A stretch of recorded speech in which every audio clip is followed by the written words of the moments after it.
Whenever a tenant moves out of a rental home, there is a time where there's going to be cost involved with getting the property ready to re-rent. There's going to be the time involved with getting the property marketed and shown to prospective tenants, and all of this creates a very expensive time for a landlord.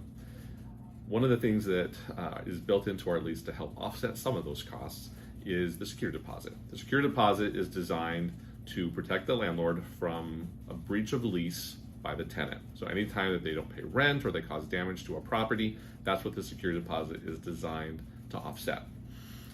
We have to be careful though, because we can't just take that full deposit to pay for whatever upgrades need to happen between tenants. We have to take into account what's called normal wear and tear. Normal wear and tear is what's going to happen to a home regardless of whether the tenant is living in the home easily or hard on the house.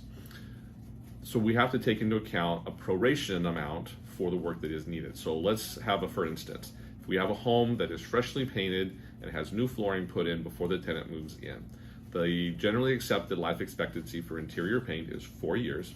The generally accepted life expectancy for flooring is approximately six years. If a tenant were to move after 2 years and both of those things had to be completely redone, we had to completely repaint the interior and we had to replace the flooring, we would have to prorate the value of how much of the work that is needed is due to normal wear and tear and how much is due to tenant abuse. And so on the painting example where the life expectancy is 4 years, we would be able to charge the tenant for half of that paint job. So if the paint job costs $3,000, it's going to be $1,500 that we can bill the tenant for, and $1,500 is going to be the cost that the owner is expected to cover as normal wear and tear on the property.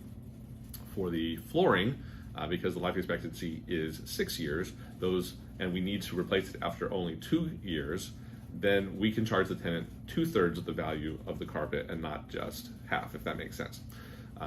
By doing that, the homeowner pays for the normal wear and tear, the tenant pays for the abuse or the wear above what is considered normal. That process is subjective to a degree. Both the life expectancy and the condition of the property and what's needed during the tenant term can be a point of contention. And so while we do our best to use generally accepted standard processes to calculate those, we do often have to negotiate with the tenant after the fact to get to a resolution where everybody can agree that what was done was fair and commensurate with the situation. We document the property, we use invoices and bids from our contractors, we communicate with the tenant, with the property owner in order to be as thorough as possible.